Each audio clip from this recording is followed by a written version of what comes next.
നിങ്ങൾ ഏത് ദൈവത്തിൽ വിശ്വസിക്കുന്ന ആളായാലും ഏത് മതത്തിൽ വിശ്വസിക്കുന്ന ആളായാലും ഇത് ഒരുപോലെ ബാധകമാണ് ഈ പ്രവർത്തി. അപ്പോൾ ഇത് വഴക്കിട്ട് നിൽക്കുന്ന, തല്ലി പിടിച്ച് നിൽക്കുന്ന, തലകീറി തമ്മിൽ കണ്ടാൽ കൊല്ലാൻ നിൽക്കുന്നവർ തമ്മിലുള്ള ആ പ്രശ്നങ്ങളെ പരിഹരിക്കാൻ മൂന്നാമന് ചെയ്യാൻ പറ്റുന്ന കാര്യമാണ്. ഇത് വീട്ടിൽ തന്നെ ചെയ്യാൻ പറ്റുന്ന ഒന്നാം തരം ഒരു കൂടോത്രമാണ്. ആ കൂടോത്രത്തിൻ്റെ കാര്യമാണ് ഇപ്പോൾ പറയുന്നത്. അപ്പോൾ വീട് സമാധാനത്തിലേക്ക് എത്തണമെങ്കിൽ ഈ ഗൂഢസൂത്രം നമ്മൾ ചെയ്യണം. നമസ്തേ. നമ്മുടെ എല്ലാം വീടുകളിലെ കലഹവും കലാപവും നിത്യ കാഴ്ചകളാകുന്ന ഒരവസ്ഥയാണ്. ഏത് ദൈവത്തിൽ വിശ്വസിച്ചാലും ഏത് ജാതിയിൽ വിശ്വസിച്ചാലും ഏത് മതത്തിൽ ചേർന്നാലും ഈ കലഹത്തിനും കലാപത്തിനും ഒന്നും യാതൊരു വ്യത്യാസം ഉണ്ടാവില്ല. അമ്മായിയമ്മ പോര്, മരുമകൾ പോര്, ഭാര്യയും ഭർത്താവും തമ്മിൽ കോടതിയിലേക്ക് എത്തുന്ന രീതിയിലുള്ള പ്രശ്നങ്ങൾ, ഒരിക്കലും കണ്ടാൽ പോലും മിണ്ടാൻ പറ്റില്ലാത്ത രീതിയിൽ വീടിനകത്ത് ഒരുമിച്ച് താമസിക്കുന്ന അവസ്ഥ. ഈ പ്രശ്നങ്ങൾ, ഈ ദാമ്പത്തിക പ്രശ്നങ്ങളും നമ്മളുടെ മക്കളും അച്ഛനും തമ്മിലുള്ള, അമ്മയും അച്ഛനും തമ്മിലുള്ള, അല്ലെങ്കിൽ ഭാര്യ ഭർത്താക്കന്മാർ തമ്മിലുള്ള ആ കലഹവും കലാപവും എല്ലാം സ്വിച്ചിട്ട പോലെ നിർത്താൻ, ഒരിക്കലും തീർക്കാൻ പറ്റില്ല, കോടതിക്ക് പോലും തീർക്കാൻ പറ്റില്ല എന്ന് വിചാരിക്കുന്ന കലഹവും കലാപവും എല്ലാം വളരെ സിമ്പിളായിട്ട് നമുക്ക് പരിഹരിക്കാൻ പറ്റും. എങ്ങനെയാണെന്നറിയാം? ഇതൊരു പരമമായ രഹസ്യമാണ്. ഇത് പരസ്യമാക്കരുത്. ഇത് നിങ്ങൾ ചെയ്തു നോക്കണം. വളരെ ചിലവ് കുറഞ്ഞിട്ടുള്ള ഒരു രീതിയിൽ വീട്ടിൽ തന്നെ നമുക്ക് ചെയ്യാൻ പറ്റുന്ന ഒരു കൂടോത്രം. ഈ പ്രശ്നം പരിഹരിക്കാനായിട്ട് ഒരു കോടതിയും ഒരു പോലീസും ഒരു മധ്യസ്ഥനും ഒന്നും ആവശ്യമില്ല. ആവശ്യമുള്ള എന്താണ്? 1 കിലോ പഞ്ചസാരയും 1/2 കിലോ ഉപ്പും മാത്രം. ഈ പ്രശ്നം പരിഹരിക്കാനായിട്ട് 1 കിലോ പഞ്ചസാരയും 1/2 കിലോ ഉപ്പും മാത്രം. അപ്പോൾ ഇത് വഴക്കിട്ട് നിൽക്കുന്ന, തല്ലി പിടിച്ച് നിൽക്കുന്ന, തലകീറി തമ്മിൽ കണ്ടാൽ കൊല്ലാൻ നിൽക്കുന്നവർ തമ്മിലുള്ള ആ പ്രശ്നങ്ങളെ പരിഹരിക്കാൻ മൂന്നാമന് ചെയ്യാൻ പറ്റുന്ന കാര്യമാണ്. എന്താണ് ഗൂഢസൂത്രം എന്ന് വെച്ചാൽ 1/2 കിലോ ഉപ്പ്, 1 കിലോ പഞ്ചസാര. ഇതിൽ പണി തീരും. അപ്പോൾ ഈ ആരാണോ വഴക്കിട്ടിരിക്കുന്ന വ്യക്തി, ആ വ്യക്തി തമ്മിൽ, ഇപ്പോൾ അച്ഛനും അമ്മയും തമ്മിലാണ്, ഭാര്യയും ഭർത്താവും തമ്മിലാണ്, അല്ലെങ്കിൽ അമ്മയും മകനും തമ്മിലാണ് വഴക്ക് എങ്കിൽ ആ വഴക്ക് സിമ്പിളായിട്ട് ഈ മൂന്നാമത്തെ കക്ഷിക്ക് പരിഹരിക്കാൻ പറ്റും. ഭാര്യ ഒരിക്കലും ഭർത്താവിനോട് മിണ്ടില്ല, ഭർത്താവിന് ഒരു തുള്ളി വെള്ളം കൊടുക്കില്ല. ആര് പറഞ്ഞാലും ഒരു തുള്ളി വെള്ളമോ ചായയോ ഒന്നും എടുത്തു കൊടുക്കില്ല, ചോറെടുത്ത് കൊടുക്കില്ല. അത്രയും നേരം മാനസികമായിട്ട് അകന്ന് നിൽക്കുകയാണ്. അച്ഛൻ പറഞ്ഞാലും പൂജാരി പറഞ്ഞാലും ഏത് ആൾ പറഞ്ഞാലും കേൾക്കില്ലാത്ത രീതിയിൽ അകന്ന് നിൽക്കുകയാണ് അവർ. ഒരു പച്ചവെള്ളം കൈകൊണ്ടെടുത്ത് കൊടുക്കില്ല. അങ്ങനെ നിൽക്കുന്നവരോട് നമ്മൾ പറയുകയാണ്, ഊണ് കഴിക്കാൻ വിളിക്കുക, വെള്ളം കുടിക്കാൻ കൊടുക്കുക, ചായ കൊടുക്കുക, പാല് കൊടുക്കുക എന്നൊക്കെ പറഞ്ഞാൽ അവർക്ക് സൗകര്യപ്പെടില്ല എന്ന് പറയും.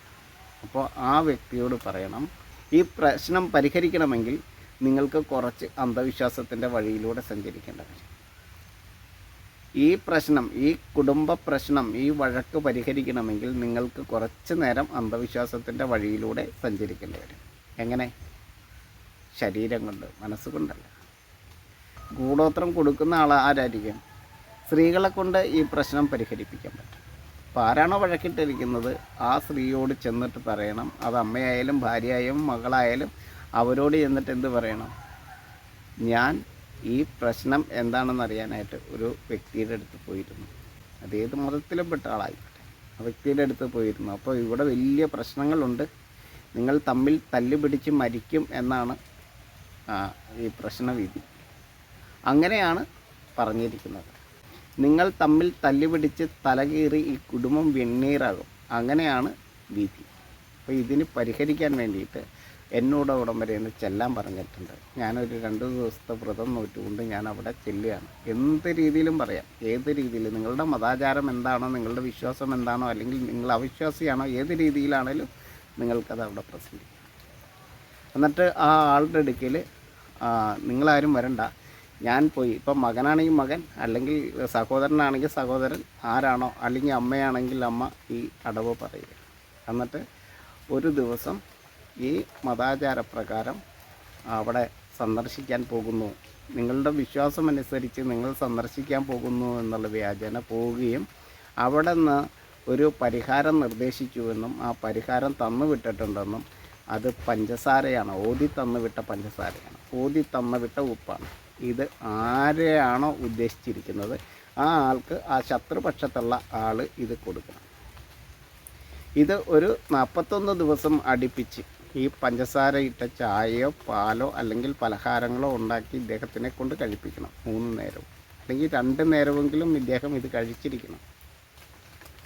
വീട്ടിൽ നിന്ന് ഭക്ഷണം കഴിക്കാതെ വഴക്കിട്ട് നടക്കുകയാണെങ്കിൽ എങ്ങനെയും ഏത് വിധേനയും നിർബന്ധിച്ച് ഈ ഭക്ഷണം കൊടുക്കണം, കുടിപ്പിക്കണം. ആര് കൊടുക്കണം? ഈ വഴക്കിട്ട വ്യക്തിയെ കൊണ്ട് കുടിപ്പിക്കണം. കഴിക്കാൻ മടിയാവും, കഴിക്കില്ല, തല്ല് പിടിക്കും, ചിലപ്പോൾ ആക്രമിച്ചെന്നിരിക്കും. പക്ഷേ നിർബന്ധിച്ച് ഏത് വിധേനയും ഇത് ഉള്ളിലാക്കണം. ഇങ്ങനെയാണ് ഇവിടെ അവതരിപ്പിക്കുന്നത്. അപ്പോൾ അങ്ങനെ ഉള്ളിലാക്കണം ഈ ഭക്ഷണം. ഉപ്പ് നമ്മൾ ചോറിലും കറികളിലും എല്ലാം ഈ ഉപ്പ് ഇദ്ദേഹത്തിന് പാചകം ചെയ്ത് അതും ഇദ്ദേഹത്തിന് കൊടുക്കണം. വിഭവസമൃദ്ധമായിട്ട് ഭക്ഷണം ഉണ്ടാക്കിയാൽ ഇത് കഴിക്കും. അതിന് വേണ്ടിയിട്ട് നല്ല തൃപ്തിയായിട്ട് ചിരിച്ചുകൊണ്ട് ഭക്ഷണം കൊടുക്കണം. ഏത് വിധേനയും ഇത് ഉള്ളിൽ ചെല്ലണം. ഒരു 3 മാസം അല്ലെങ്കിൽ 41 ദിവസം കൊണ്ട് ഇത് ഉള്ളിൽ ചെല്ലണം. ഈ പഞ്ചസാരയും ഉപ്പും തീർന്നു പോയാൽ ആ തീർന്നതിന് മുമ്പ് അതിനകത്തേക്ക് വീണ്ടും പഞ്ചസാരയും ഉപ്പും ആഡ് ചെയ്തിട്ട് അതൊന്ന് ഇളക്കി വീണ്ടും അത് കൊടുത്തുകൊണ്ടിരിക്കണം. അങ്ങനെ കൊടുത്തു കഴിഞ്ഞാൽ ഒരു 90 ദിവസത്തിനുള്ളിൽ ഈ പ്രശ്നങ്ങളും ഈ ബാധാശല്യവും എല്ലാം മാറിക്കിട്ടും. ഇങ്ങനെ പറഞ്ഞാൽ തീർച്ചയായിട്ടും ഈ പ്രശ്നം പരിഹരിക്കും. ഇതാണ് ഗൂഢോത്രം, ശരിക്കും ഗൂഢസൂത്രം. ഇതിനകത്ത് വേറൊരു ഗിമ്മിക്കുമില്ല. എന്താണ് ആകെ സംഭവിച്ചതെന്നത്, വഴക്കിട്ടിരിക്കുന്ന ആളോട് ഇപ്പോൾ ഭാര്യയും ഭർത്താവും തമ്മിൽ വഴക്കിട്ടിരിക്കുകയാണ്. ഭാര്യയോട് പറയുകയാണ് ഭർത്താവിന് അവന് വിളിച്ച് ചോറ് കൊടുക്കുന്നു, ഈ ചായ കൊടുക്കുന്നു പറഞ്ഞാൽ കൊടുക്കില്ലാത്ത ആളാണ്. ഒരു മന്ത്രവാദി പറഞ്ഞു ഈ പൊടി അദ്ദേഹത്തിൻ്റെ ഉള്ളിൽ കൊടുക്കണം, കഴിക്കണം. അതെങ്ങനെയാണോ തന്മയത്വത്തോടു കൂടി തന്ത്രപരമായിട്ട് അത് കൊടുക്കണമെന്ന് പറയുമ്പോൾ ആ ഒരു രീതിയിൽ അയാളെ സമീപിക്കും. 3 നേരവും നല്ല രീതിയിൽ ഭക്ഷണം ചിരിച്ചുകൊണ്ട് കൊടുക്കാൻ ഇവർ തയ്യാറാണ്. ആ ഭക്ഷണം കൊടുത്ത് 3 നേരവും ഭക്ഷണം കൊടുക്കുകയും 3 നേരവും വെള്ളം കൊടുക്കുകയും ആ പഞ്ചസാരയും ഉപ്പും തീരുന്നത് വരെ വളരെ ചക്കരയും പീരയും പോലെ ഉള്ള അവസ്ഥയിലേക്ക് വളരെ പ്രശ്നങ്ങളെ ലഘൂകരിച്ച് മുന്നോട്ട് പോകും. അയാളും വിചാരിക്കും, കഴിക്കുന്ന ആളും വിചാരിക്കും ഇവളുടെ പ്രശ്നങ്ങളെല്ലാം തീർന്നു, ഇവളുടെ ശത്രുതകളെല്ലാം തീർന്നു, ഇവളോട് എനിക്ക് ക്ഷമിക്കാൻ കഴിയും, ഇവളോട് എനിക്ക് പൊറുക്കാൻ കഴിയും. കഴിഞ്ഞതെല്ലാം മറന്നു കളഞ്ഞ്. കാരണം വിളമ്പി കൊടുക്കുകയാണ്, ചായ കൊടുക്കുകയാണ്, പാല് കൊടുക്കുകയാണ്, കാപ്പി കൊടുക്കുകയാണ്, ജ്യൂസ് കൊടുക്കുകയാണ്, ചോറ് കൊടുക്കുകയാണ്, വറുത്തതും പൊരിച്ചതുമായിട്ടുള്ള ഭക്ഷണങ്ങൾ കൊടുക്കുകയാണ് വളരെ സന്തോഷത്തോടു കൂടി. അപ്പോൾ അദ്ദേഹം എന്താണ് വിചാരിക്കുന്നത്? എൻ്റെ എല്ലാ പ്രശ്നങ്ങളും തീർന്നു, ഇവൾക്ക് എന്നോടുള്ള തെറ്റിദ്ധാരണകളും തീർന്നു, എനിക്ക് ഇവളെ വീണ്ടും സ്നേഹിക്കാം. അങ്ങനെ ആ പ്രശ്നങ്ങൾ പരിഹരിക്കാൻ പറ്റും. ഇതാണ് ശരിക്കും കൂടോത്രത്തിൻ്റെ പിന്നിലുള്ള രഹസ്യം. നമ്മളുടെ വീട് വീണ്ടും ഐശ്വര്യപൂർണ്ണമായിട്ടുള്ളൊരവസ്ഥയിലേക്ക് എത്തും. ഇതിനകത്തേക്ക് നിങ്ങൾ വീണ്ടും വീണ്ടും പഞ്ചസാരയും ഉപ്പും ഇട്ടുകൊണ്ടിരിക്കണം. ഇടയ്ക്കിടയ്ക്ക് പുറത്ത് പോയിട്ട് ഈ ആളെ കണ്ട് പട്ടിലോ പച്ചപ്പട്ടിലോ ചുമന്ന പട്ടിലോ ഏത് വെള്ളപ്പട്ടിലോ ഏതിലാണോ ഇത് കൊണ്ടുവരേണ്ടത് അത് കൊണ്ടുവന്ന് വീണ്ടും വീണ്ടും അങ്ങനെ കൊടുത്തുകൊണ്ടിരിക്കണം. അങ്ങനെ കൊടുക്കും തോറും ഈ വഴക്കിട്ടിരിക്കുന്നവർ തമ്മിൽ ഈ കൊടുക്കുന്ന വ്യക്തിയെ പ്രോത്സാഹിപ്പിക്കണം. നീയല്ല വേറെ ആര് വിചാരിച്ചാലും അത് തന്ത്രപരമായിട്ട് അദ്ദേഹം കഴിക്കൂ എന്ന അഭിമാനത്തോടുകൂടി ഈ ആൾ പറയുന്നത്. അത് കൊടുക്കുമ്പോൾ ഏതോ ഒരു വലിയ വിജയം നേടിയൊരവസ്ഥ കൊടുക്കുന്ന ആൾക്കുണ്ടാകും. എന്തുകൊണ്ടാണ് അദ്ദേഹം അത് കഴിച്ചത്? താൻ വിജയിച്ചിരിക്കുന്നു, താൻ ഈ കൂടോത്രം ഫലിച്ചിരിക്കുന്നു. ഇതാണ് കൊടുക്കുന്ന ആളും വിചാരിക്കുന്നത്. പക്ഷേ അവിടെ നടക്കുന്ന രസതന്ത്രം എന്താണെന്ന് ഞാൻ പറയാതെ തന്നെ ബാക്കി നിങ്ങൾക്കറിയാം. നമ്മളുടെ എല്ലാ പ്രശ്നങ്ങളും ഇതുപോലെ നമുക്ക് പരിഹരിക്കാൻ പറ്റും. ഇത് തന്നെയാണ് കൂടോത്രം. നിങ്ങളും പരീക്ഷിക്കുക. നിങ്ങളുടെ വീട്ടിൽ ആരെങ്കിലും വഴക്കിട്ടിരിപ്പുണ്ടെങ്കിൽ, മിണ്ടാതിരിക്കുന്നുണ്ടെങ്കിൽ, ഒരു കൂരയ്ക്ക് താഴെ ഉണ്ടെങ്കിൽ തീർച്ചയായിട്ടും അവരെ ഒരുമിപ്പിക്കുവാൻ നിങ്ങളുടെ ഈ ഗൂഢസൂത്രത്തിന് കഴിയും. ഇത് മാത്രമാണ് ഗൂഢസൂത്രം. ഇതിൻ്റെ പിന്നിലുള്ള സയൻസും ഇതും മാത്രമാണ്, അല്ലാതെ മറ്റൊന്നുമല്ല എന്ന് അറിയുക. അപ്പോൾ ശാസ്ത്രത്തിൽ വിശ്വസിക്കുക. തന്ത്രങ്ങളും മന്ത്രങ്ങളും യന്ത്രങ്ങളും നമ്മളുടെ ജീവിതത്തെ മുന്നോട്ട് നയിക്കട്ടെ. ഞാൻ ഈ പറഞ്ഞതിൻ്റെ രഹസ്യം, കൂടോത്രം എന്ന് പറയുന്നതിൻ്റെ രഹസ്യം അത് വെളിവാക്കുന്നതിന് കൂടിയാണ്. ഇത്രയേ ഉള്ളൂ കൂടോത്രം. അല്ലാതെ ഇതിനകത്ത് വേറൊരു ഗൂഢസൂത്രവും ഇല്ല, ഒരു ദൈവനാമവും ഇല്ല, ഒരു ദൈവവിശ്വാസവും ഇല്ല.